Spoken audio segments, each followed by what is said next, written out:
Hi. So, good afternoon, all. I am Manjusha Marar, Cybersecurity Associate, ACPL System Private Limited, and I am a Cyber Shiksha alumni from pass out year 2019. And Cyber Shiksha is a joint skill initiative program by DSCI and Microsoft. And here I am very delightful. Welcome to all for this session, AISS 2023. The session, Next Big Attack Campaign, Learning and Responding Collectively. It will going to begin shortly. And it's my pleasure to invite the fellow panelists on the dais. First, we have the moderator, Mr. Aravind Shivaramakrishnan, CIO, Caricnos Healthcare. Welcome, sir. So next we have Mr. Muhammad Ubaid Shai, Product Specialist, Rapifis. Welcome. And Mr. Debjyoti Guha, Technical Director, Skybos Security. Welcome. Dr. Amuta Arunachalam, Principal Technical Officer, CSIR. Welcome. Welcome, ma'am. Welcome. Next, Mr. Rishi Mehta from HCL Tech. So unfortunately, he is not able to join for our panel discussion.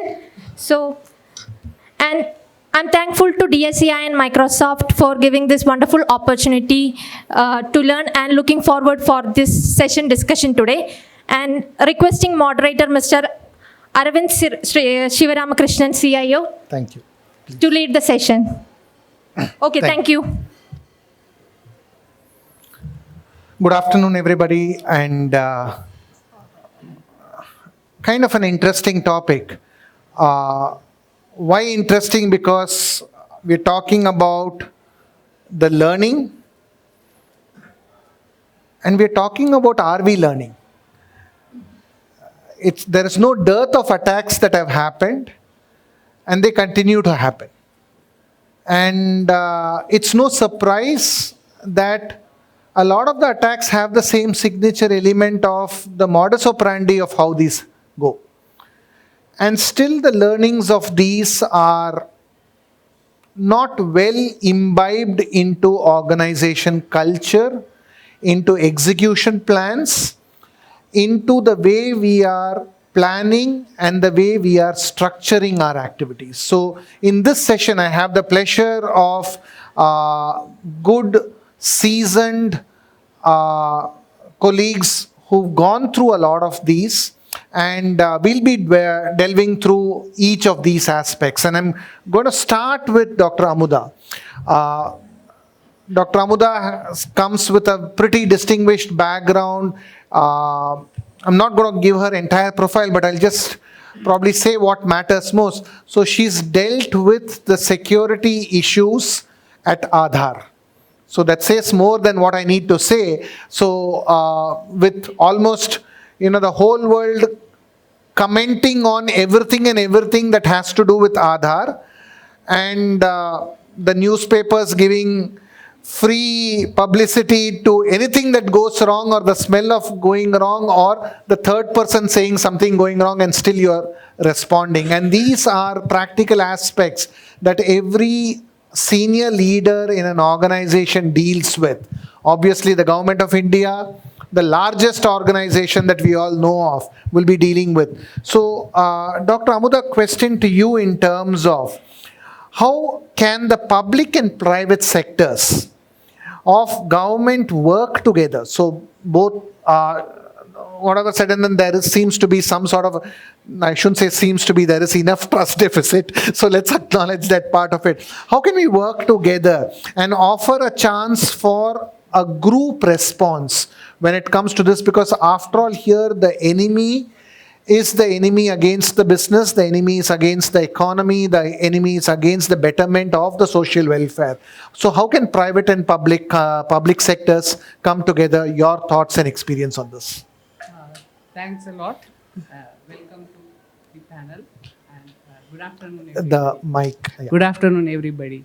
So the question which has given to me is a relevant question for this subject.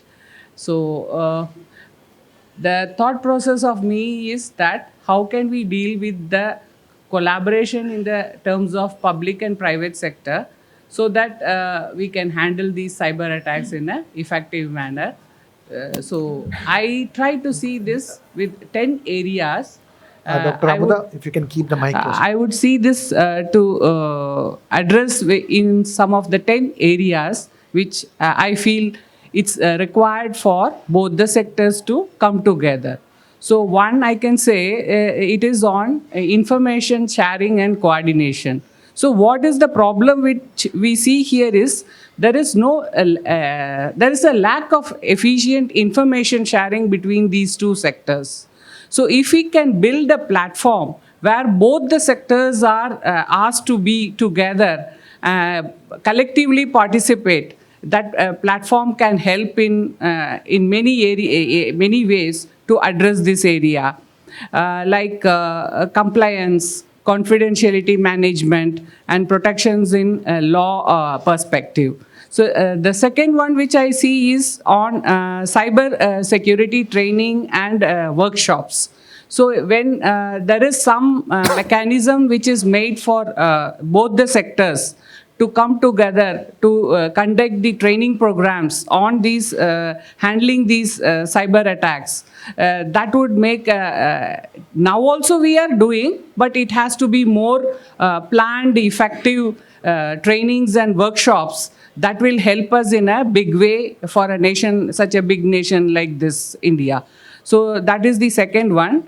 Then I feel that incident response plans should be made in a effective way. Currently, we do not have such mechanism in collaboration with both the sectors. So if we could make some good mechanism for having the incidents handling platforms, that also will contribute to a big level. So this is one of the solution which I see. The other one is threat intelligence sharing. Currently, we do not have adequate sharing, or the incident sharing is not so effective.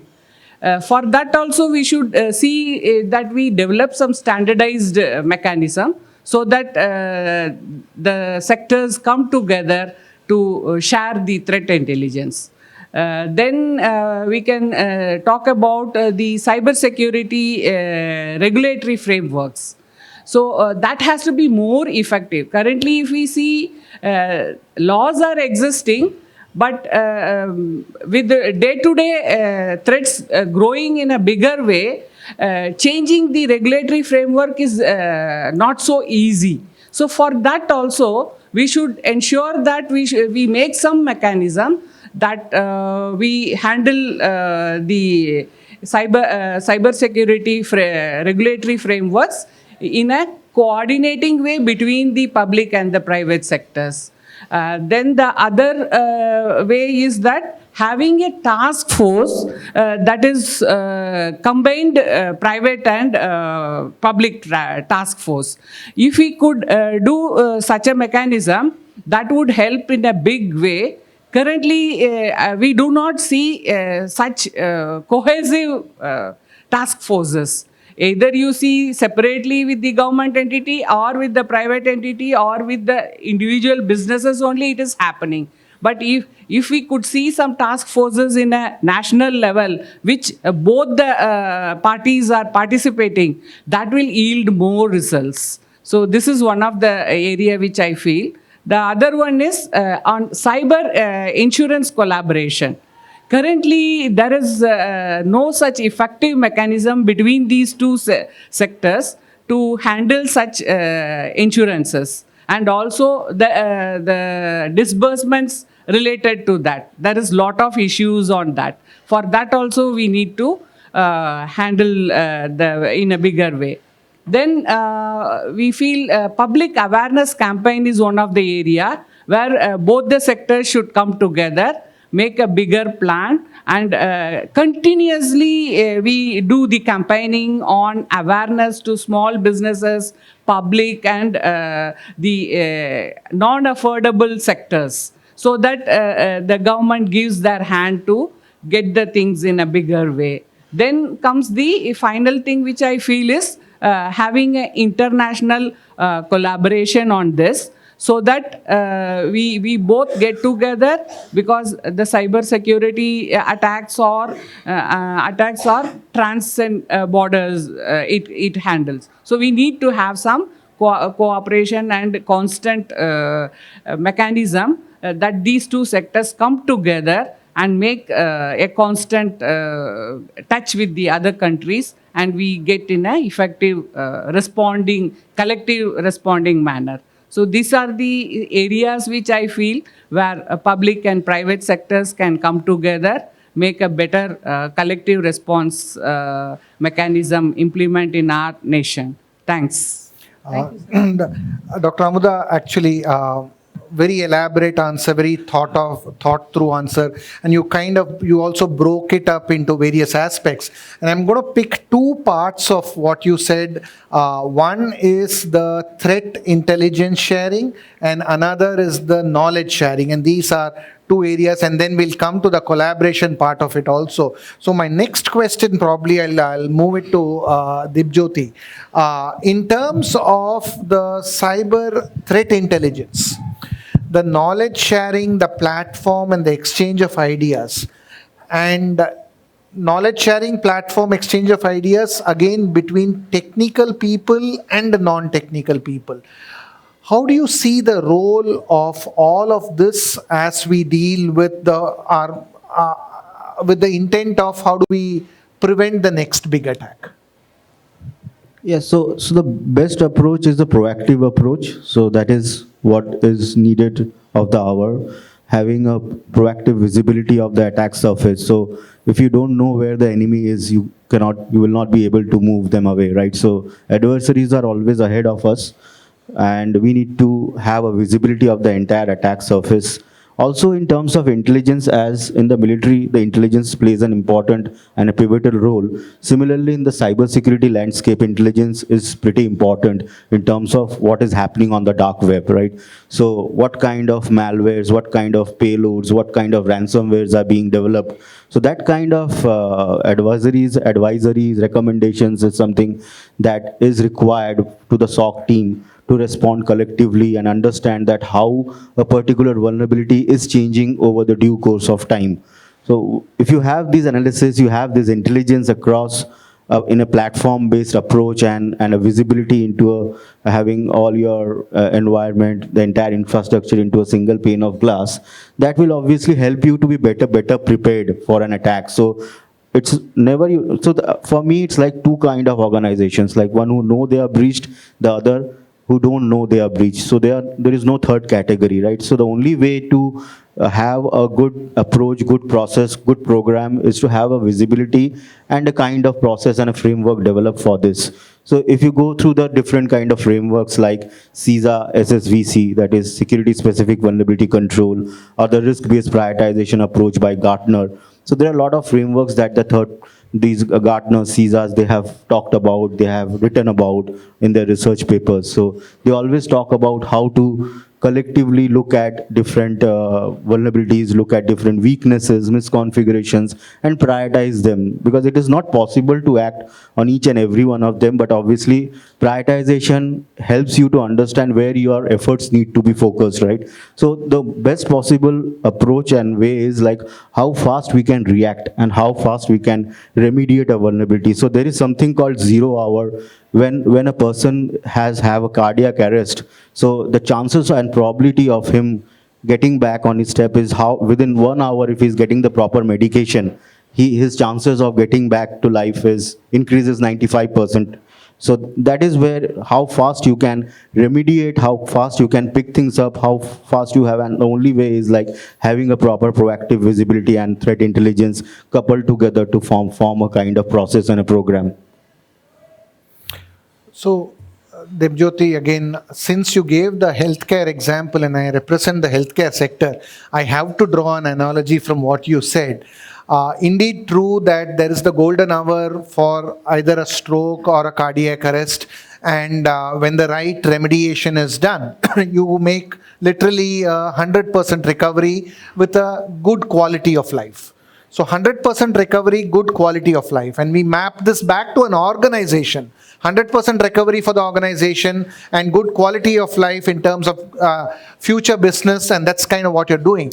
But then there is also one other aspect of it in terms of why did the heart attack happen? Why did the stroke happen? And what were you doing for that? That means that did you do your preventive health checkups?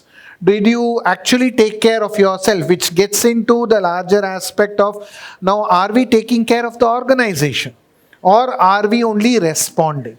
So as we go into the nature of it, the next one that I would like to sing, and this I'm going to address it, Obaid, to you, on knowledge sharing and exchange. It's a nice word. Everybody talks about knowledge sharing.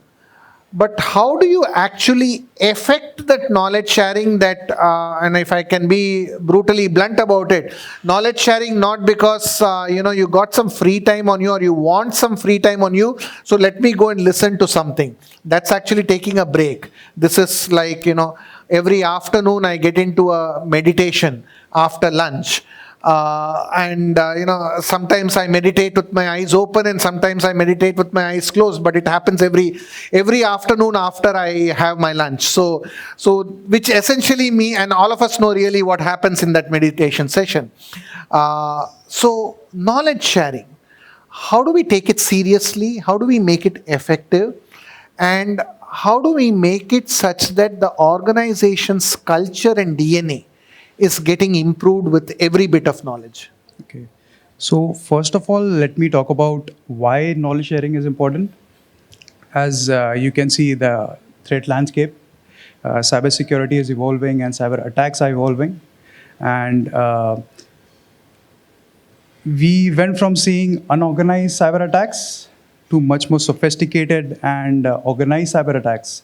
And cyber criminals are sharing knowledge with each other. And they are really advanced. So knowledge sharing is happening with cyber criminals. Excellent. Yes. Good to know. Yes. I think the other side needs to learn from that also. Yes, that's what. And the hacker communities are well known for sharing the knowledge quickly and train the apprentices to level up. And the only way to do the defense in that way is to do the same. We need to share the information. We need to learn the lessons from the past. We need to collaborate collectively, and we need to have a centralized management system for incidents.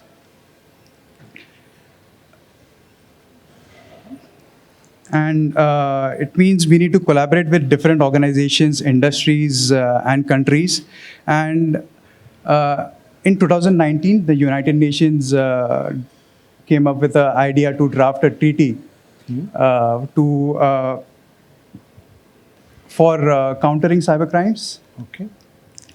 But in my opinion, they should also include that knowledge sharing should be included in that particular treaty. And talking about the playbooks are very specific. But if we look at the frameworks, MITRE ATT&CK and defend frameworks, and if you look at the threats which are coming up, they are really advanced. The criminals are taking up the different patterns from one APTs and multiple APTs and collaborating and launching a much more sophisticated and organized attack. So in my opinion, knowledge sharing is important. We need to do the same like the attackers. So that's my point. So I'm seeing a thread here, and Dr. Amuda, you mentioned about cyber insurance. Obaid, you mentioned about the need to ensure that there is effective knowledge sharing. And if I may say, there is some sort of an inhibition in actually doing it, because the topic of cyber and attacks and all of that is more considered like a social stigma.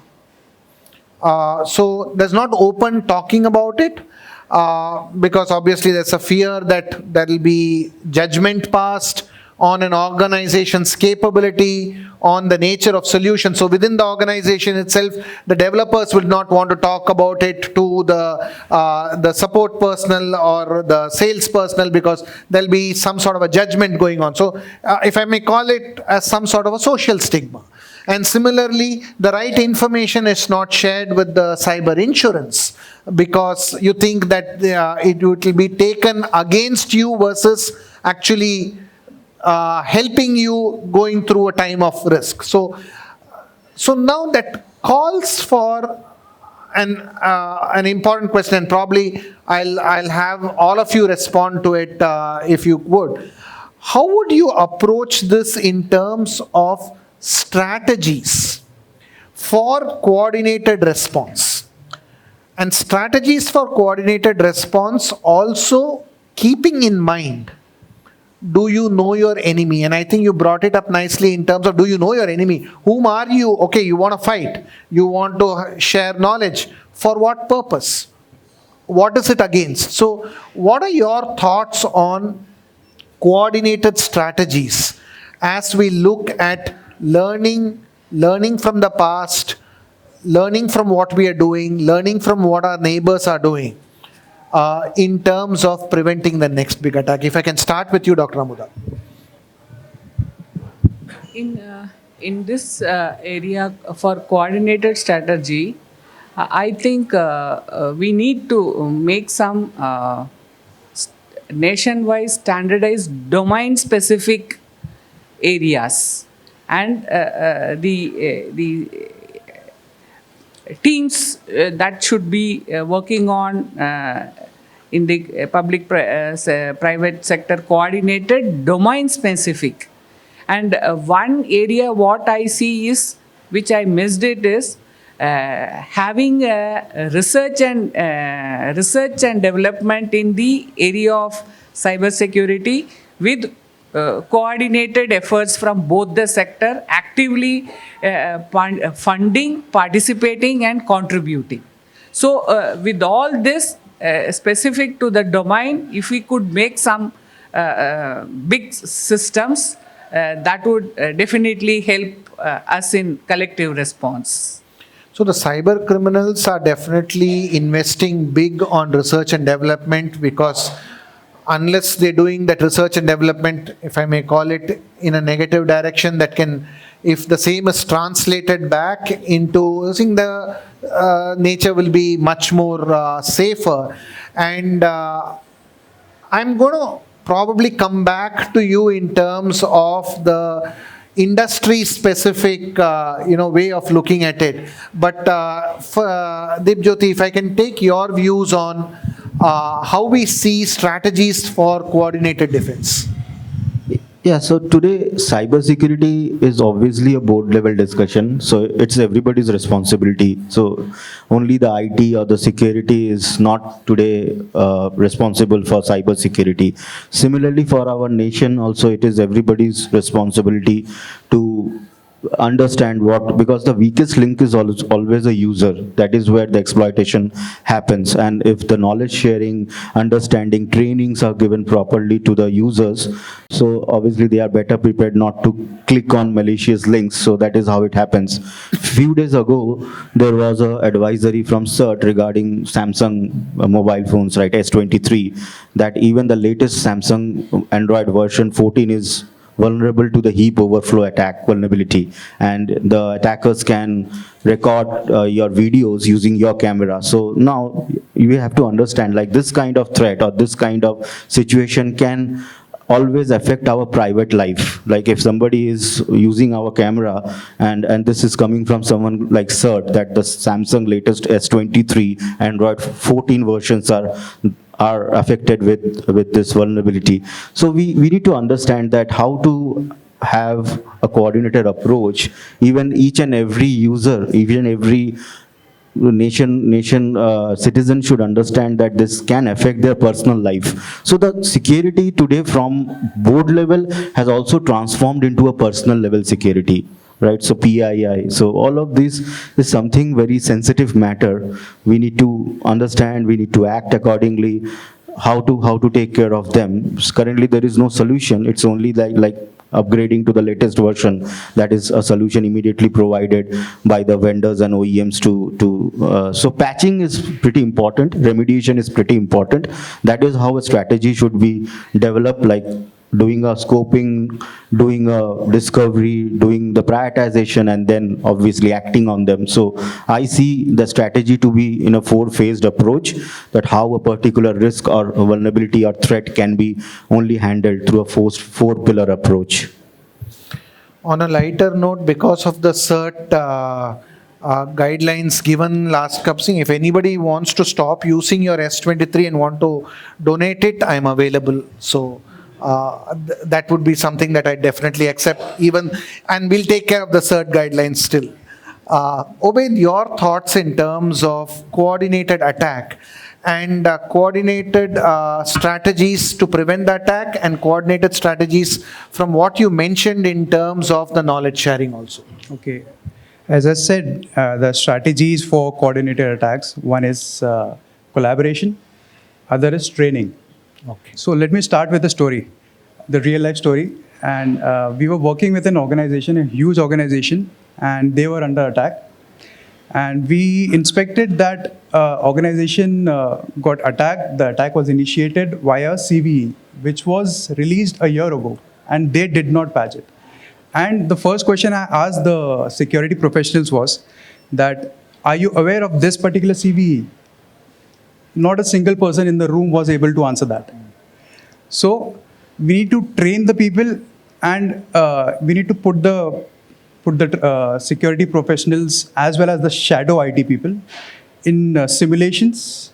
Let's say, as we are speaking about the CVE, we need to train them for specific CVEs. And I'm sure that not more people in the audience may have gone through a lab for a CVE.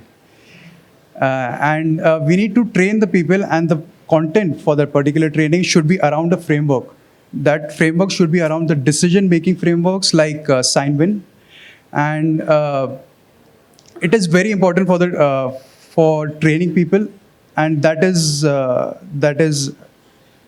full of security professionals which are not training on a regular basis. That is important. In fact, talking about training, and if I may be permitted to do a 2-minute advertisement, and this advertisement is definitely for DSCI. There's a wonderful center of excellence in Hyderabad. I think I saw Dr. Sriram somewhere here who heads it. And there's also the various hackathons and trainings, focus group trainings that DSCI does. So a lot of us can actually take advantage of such like trainings, and all that we'll have to do is just keep up with the DSCI's social media. They do a fabulous job at it. In fact, I think Vinayakji does a fabulous job at the social media campaign, and probably they do it better than a lot of professional agencies also. Kudos to them for bringing that up. So just follow that. There's a lot of these training and at various levels that are there. I'm going to now request for a couple of questions from the audience. My request is keep your questions short. Please do introduce yourself. No follow-on questions. We won't be able to get into a series of. So if I can see a raise of hands and we can get into a quick questions. Fastest finger, sir. I see your name, Mr. Aftab Syed. If I can get a mic to Mr. Syed, please. My name is Aftab Syed. I run the country business for Skybox. And I like the questions that you were talking, especially the learning and responding collectively. I'm picking up a point which you were having on a discussion some time back when you said that cyber criminals are also becoming very intelligent. Okay. Correct. And a point which he raised, that a CV which was not responded properly and it was a year old, which also talks of that while there are a bunch of cyber criminals who are doing it intelligently, but then there are many whose intent is just one, target one, and just keep continuously attacking on it. Because the moment that person loses on not updating the password or not doing a vulnerability assessment, right? And it's an attack. So no, it's a non-intelligent but a very, very consistent one. Correct. What do you feel from this panel? Maybe Dave, or you can answer, or even you can pick up, that would be a correct mode of correcting this path where a continuity is there and vulnerabilities are not being patched on a very regular basis. So some suggestions which Definitely. might help. I'll take a first stab at it, and I'll request my colleagues to chime in also. I think the first part of this is, and rightly as you said, one is the very intelligent part of it, and another is the not so intelligent part of it, which is basically the mindset that organizations and teams have, and that this will not happen to us. This is somebody else's problem. This will not happen to us. So that's your first letdown of guard. So, and it starts at all levels. This mindset is at all levels. You look at the developers writing piece of code. Yeah, we'll write the code. We'll concentrate on the functionality and what the value to business is. We'll handle security. Nobody will say we'll do it later. Later is a polite word, but it will be handled. And this mindset of security is a cover on top of your organization, on top of your solution set, on top of your enterprise, is a myth. Security and privacy, and again there's little difference, I'm not going to get into the difference. Security and privacy has to be by design, has to be by your DNA. Unless it is the religion of your organization, of your product and service, whether it is an intelligent attack or a standard attack because of not conformance to a protocol, I think that's really what you're looking at. In a way, an intelligent attack is something where it's catching you off guard. You don't have an antidote to it. There is no precedent to it, so you're putting collective intelligence. But where there are known vulnerabilities and known vulnerabilities are overlooked, and the standard answer, and all of us are party to that crime, and we blame our HR for it, you didn't give us the resources. Show of hands definitely on how many of you have not fought with your HR. Because we always feel that, I don't have the resources, so I'll do it later. There is no wrong or right there. But if you look at it, and this is the example that Debjyoti gave in terms of the heart attack. Whether you went to the doctor gave you the medicine, somebody else gave you thing. The heart attack is affecting whom? The heart attack is affecting you. It's an individual. So whether we blame everybody around it, that I was not given the resources, I was not given the budgets. Of course, the CFO is our common enemy. More common enemy than the attacker is the CFO, because we love to hate the CFO in all organizations, and they keep the money tight. It doesn't matter. It has to become the religion and the DNA of your organization, your culture, your product and services. I think that's the very first part of it, irrespective of intelligent attack or known attack. And I'm going to probably request Dr. Amuda, your views in terms of how you saw these, especially with your previous stints, either at the Adar or at the security agencies that you were been with. How do you see these as common elements? What are your comments on the question that Mr. Syed was asking us? I 100% agree with your thoughts, as it has to be the DNA of the organization. And the age-old organizations, like I had worked in both the type of organization. Making an organization, new organization like Adar, it was so easy for us to make privacy and security by design. So we were in the right track. Whereas when we work with the age-old organizations, it is really, really difficult to educate or to advise your seniors who is of different skills, and in the management level, never they would agree with you. They would be happy doing a Gmail. They would not go to a gov.in. So it's the cultural deficiency. This is practically I have noticed in my service. So I agree with you. It's a great point, and it's something that happens possibly in all organizations and will obviously violently deny it. Gmail versus your organization domain. And how many of us have seen people actually write emails with a copy to their Gmail? It happens, we'll deny it. Obviously, as an executive, you ask me on that comment, I'll either say no comments or it definitely doesn't happen in our organization. And we've seen this happen. And one of the things that I want to bring up in terms of the learning and responding collectively is this mindset that a regulation is only for our industry. How many of us have actually, and I'm from the healthcare sector, so healthcare sector less regulated, the banking sector, the financial sector very regulated. But how many of us are reading the regulations of the banking sector? Or how many of us are reading the regulations of GDPR? How many of us are reading the regulations of HIPAA or NIST or any of that? And picking up what is relevant to us, not what is law mandated to us.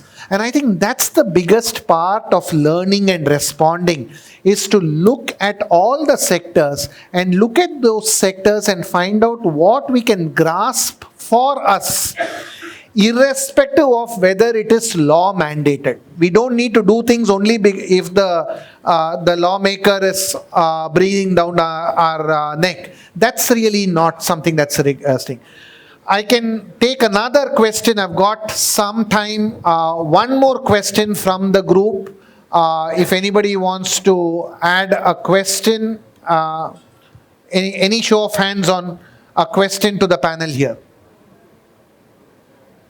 Yep. Yes, sir, please. If I can get the mic to... Thank you. Hi, I'm Sean Cooper from Team Cymru.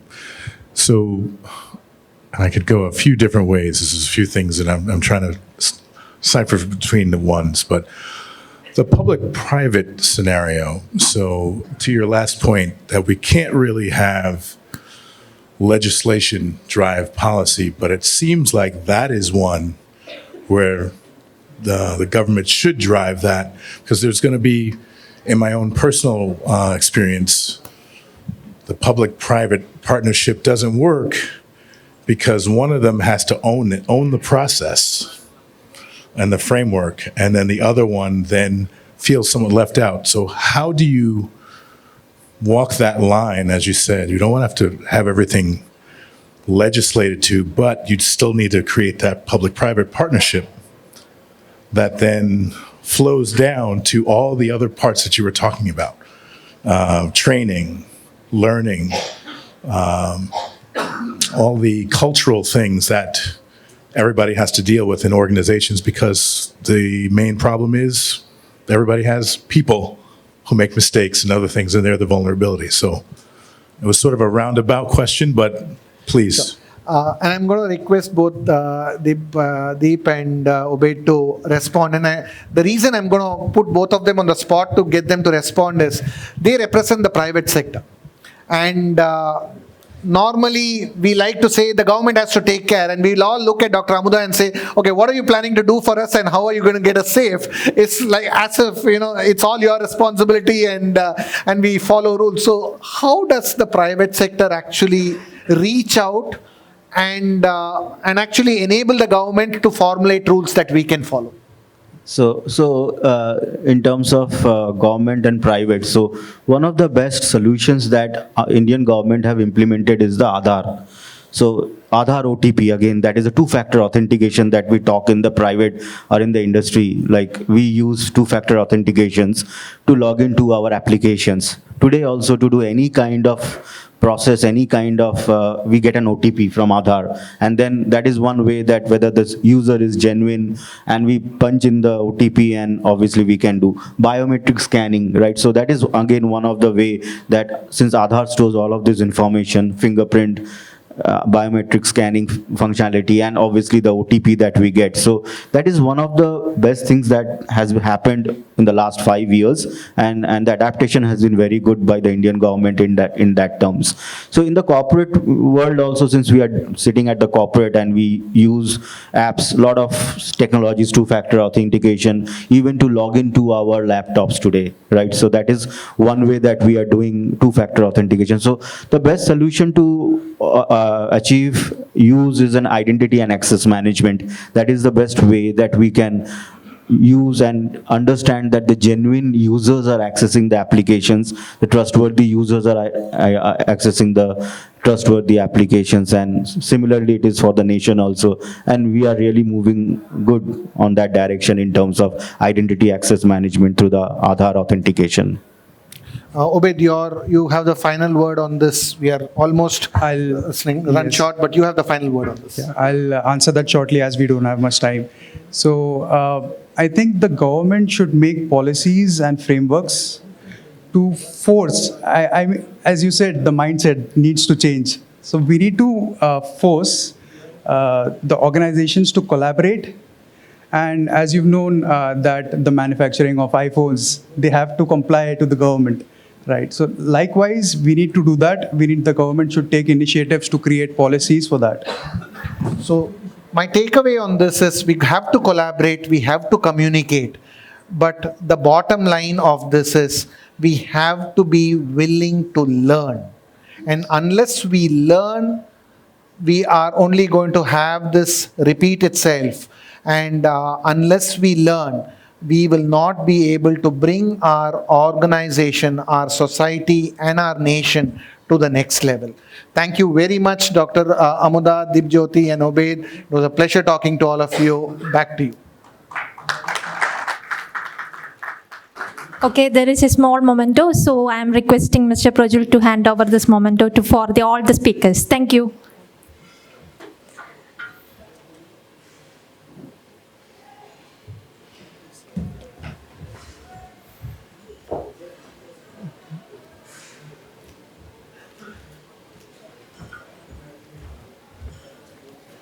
Yep, it's heavy.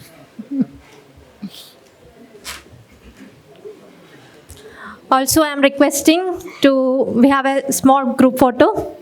Come join us, come.